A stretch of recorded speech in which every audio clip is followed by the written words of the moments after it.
Is beauty a curse? Do we have to be beautiful to succeed? What body horror reveals about us?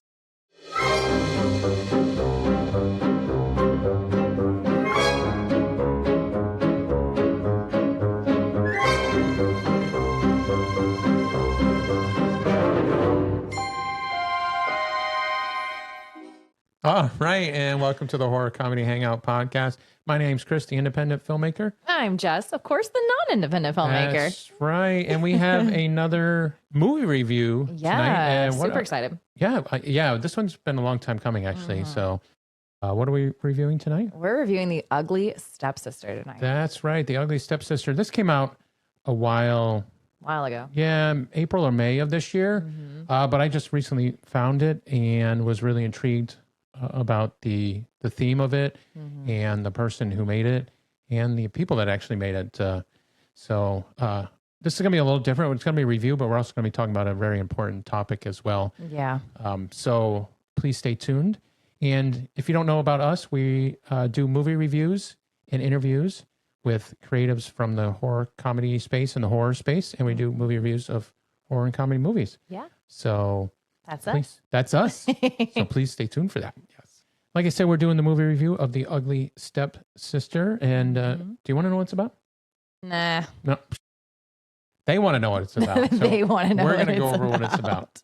So The Ugly Stepsister is a Norwegian body horror reimagining of the Cinderella story, told entirely from the perspective of the overlooked, tormented stepsister, played by Leah Marin. And this is directed by Emilie Blichfeldt? Sure. I think so. Okay. Yeah. Sorry if we butchered it. Yeah, sorry about that. So she channels her lifelong body image struggles and draws on the brother's grim tale. It's a story about a mother determined to reshape her daughter at any cost in the ruthless pursuit of marrying the king. Set in the grim, mud-soaked kingdom where beauty is currency and the marriage to a prince is the only escape from poverty, the film follows Elvira, raised to believe her body is the barrier between a better life. Her mother is obsessed with status and perfection, forces her through extreme rituals, punishing beauty regimens and disturbing transformations to make her worthy of the royal attention. So throughout the story, Cinderella rises as the effortless favorite, while Elvira fights, breaks, and reshapes herself in pursuit of the same dream. All right, so that is the film, what it's about. Very exciting. It's a hot topic. It is. I really like this one. It's a Norwegian film, like I said at the top, so it's all in subtitles, so it's all in Norwegian. So you do have to pay attention to that. But I really enjoyed this film. I was really surprised that I liked this. The trailer was good, but then I was just like, wow. She did a really good job of this. The director, this is her first feature film. Yeah. Her first feature film right out of film school, fairly out of film school, obviously. It takes a while to get places in the film industry. So it was her first feature. She worked very hard to get it made and just nailed it right out of the box. She did this one. a great job. But the other thing about that, and we'll talk about what we liked about the film and what we didn't like about the film, but we also wanted to touch on the theme of it, the through line of it. It was something that really resonated with me, not because I'm trying to be a woman and try to marry the king or anything like that. I'll say, whoa. Yeah.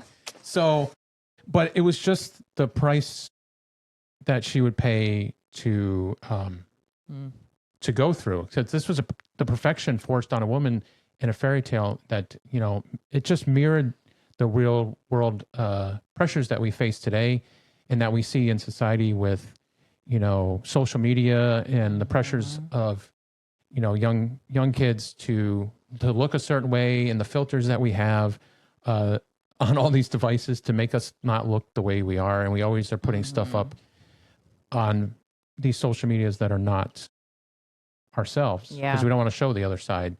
It just really mirrored that. And like I said, I don't know if I said that in the beginning, but this takes place in the 18th century, 1800s. So it's just interesting to me that, how beauty was currency back then as well. You had to marry the prince. It didn't necessarily get you a job or a career because they weren't career people back then, but it was try to get the guy and try to marry the Mhm. prince, and it was your way in out of poverty into Into something wealth. into wealth. Yeah.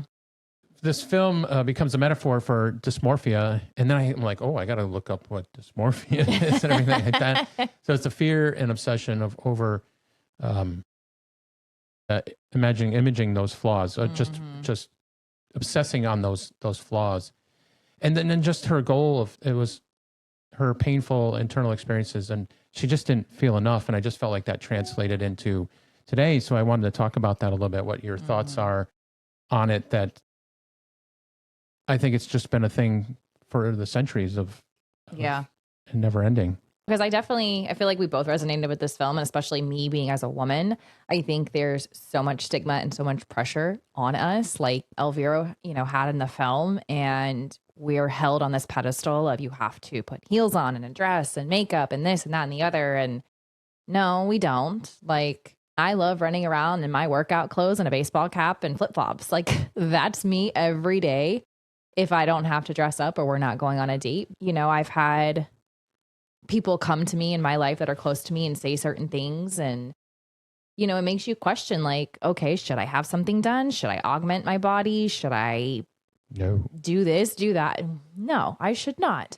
And I think, like, you have to just ignore the sound as loud as it gets. You just have to accept who you are and know that you're beautiful in your own skin, and screw everybody else, because that's basically how I feel every single day. Yeah, and I felt like with this one, obviously, it was her mother pushing her to have all these things done. And this is a body horror film. So it was things that they were doing, altering her body to make her, more beautiful and make her even fit into the glass slip. The slipper. Oh, which was... Yeah, so... it makes me cringe. Yeah, it does. So it was just, it was hard to watch those things and watch her mother push her into that. And, I feel that was, her mother was society's pressure of what we see today of, the society pushing us through the social medias and all that stuff to look a certain way, to get a certain thing. And you don't need to do that to get, what you want in life. You need to, accept yourself, and you're beautiful in your own way and all that stuff. And that just was really resonated with me. And this film also was the reimagining of Cinderella, because Cinderella was the main person in the Cinderella story. And this really focused around the ugly stepsister and what she went through to get there. Yeah, to be even comparable to her sister. And it's really sad because, some of the most beautiful people in the world don't see themselves as that. And then they go and have all these things done to them. And then you look at them and you're like, what did you do? You were so beautiful. Or, I think it's just all acceptance, and don't, like I said, just drown out the noise and love yourself for who you are. So like I was saying, there was Cinderella and then Elvira, and then just Elvira was the tragic broken one. She was pushed, manipulated, and broken. I think she came into it that way and was broken, and looked at herself initially from the beginning. And then, her mother didn't help when she wanted to push her to get to look good for the ball and marry the prince and everything. That her mother became the engine of transformation and disturbing. She was like selfish. An obsession too. Yeah. And that was the other thing too, is the willingness to sacrifice anything to gain that status. And you see that today. I mean, and everything like that. So it was just like her mother was willing to manipulate her body, her daughter's body to get there. It was just really blew my mind. And it was funny. It kind of reminded me, because I didn't watch this show, but I always saw stuff of it, of Dance Moms, when, they pushed their children to dress up and be these characters that they weren't supposed to. It just, that resonated with me when I was watching the film, that the Dance Moms thing came up. I obviously didn't watch that. It was not my kind of show. I've seen bits and pieces. My mom was a dance mom, but not to that extreme. I mean, if I had to do a pageant or something, or, if I had to perform for a recital, like, that was the only time, but it was never like, that was the one thing I can say about my mom is, she was like, as long as you're happy doing this and you're fine with what we have to go through, great. And the day you say you're not is the day we stop. So, but yeah, that dance mom thing, woo, no thank you. Nope. I found it very interesting too that the director, I can never remember her name, great name, really sweet woman, but she used Cinderella, a classic, fairy tale, and used it as her vehicle to tell her story. Because, like I said, she has had body issues all her whole life, and this is how it came out in that. So this is how she expressed all that traumatic stuff she's gone through her whole life.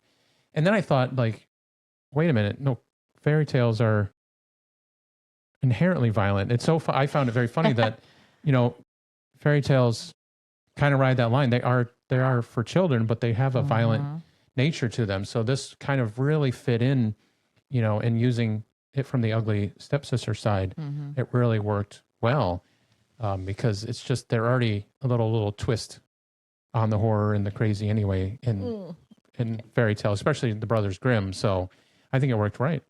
Yeah, I think it worked really well because I think it's just such a hot topic of conversation, and I think it will be for years to come. Let's move on to what worked in the film. So I think we've kind of said this a little bit because obviously it's an unsettling topic anyway, but the film was creepy and unsettling already. It's the authentic world building was amazing. The sets were amazing.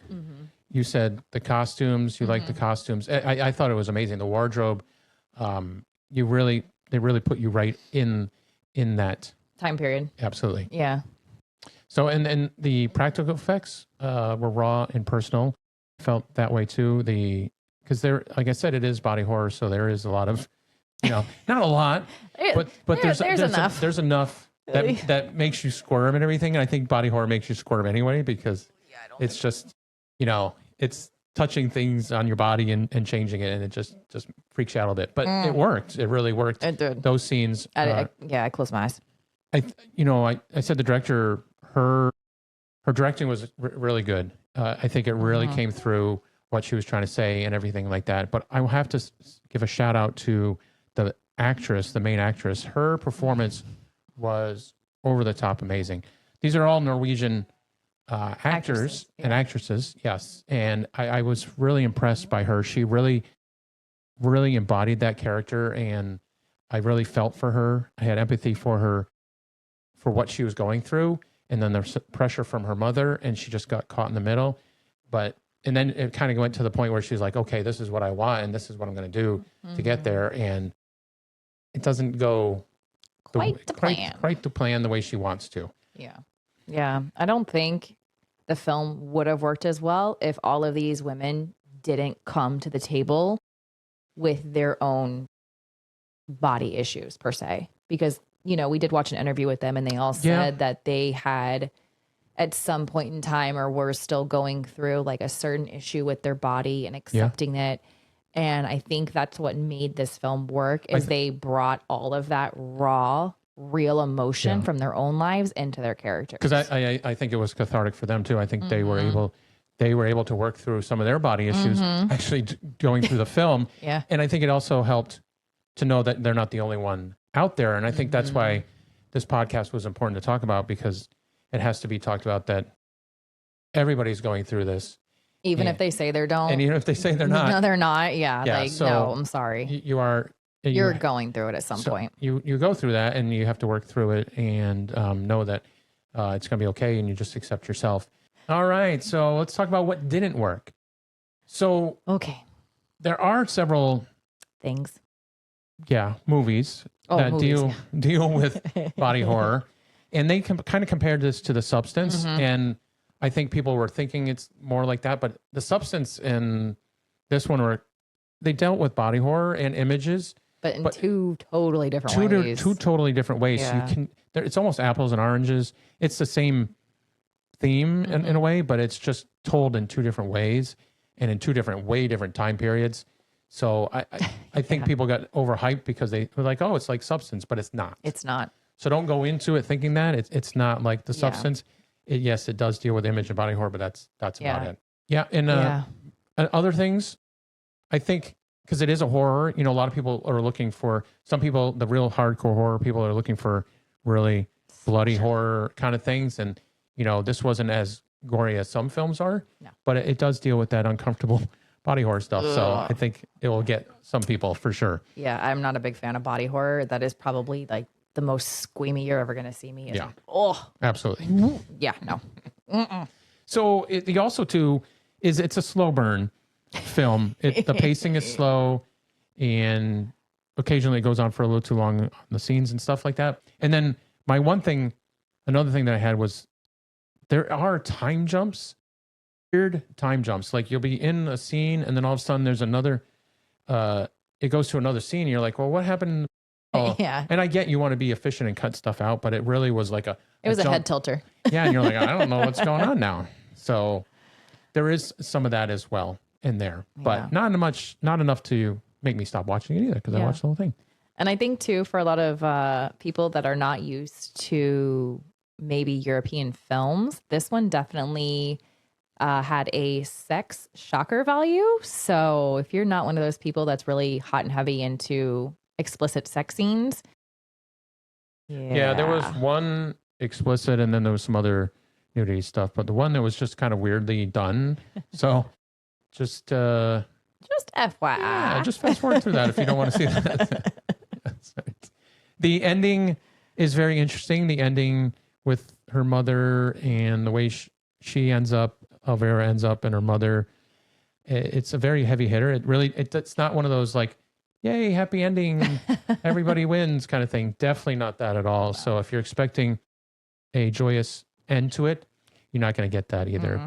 But again, not all films have to end like that. They don't have to be joyous, happy, you get what you want kind of thing. The girl got the prince type of thing. Yeah, literally, right? So it's definitely not that at all. Yes. All right. So let's get into the recommendation here. Ooh. Just a couple things though. This film premiered at Sundance in January of 2025 earlier this year, almost a year old. Yeah. Went on streaming about April or May of this year. So it's on streaming. If you haven't seen it yet, go check that out. And if you like body horror, psychological discomfort, body horror kind of thing, you're definitely going to like this. I think it's a great message. If you're dealing with those body horror images, or you just like that kind of movie, I would definitely check it out. And what is your rating? 3.5. 3.5. Okay. Yeah, because I don't do body horror very well. No, so I know. It was okay. 3.5. I'm going for me. Solid 4. Solid 4. Okay. Solid 4. Solid 4. We are on differences this time. I love that for us. Yes. I'd have to put two different things up now.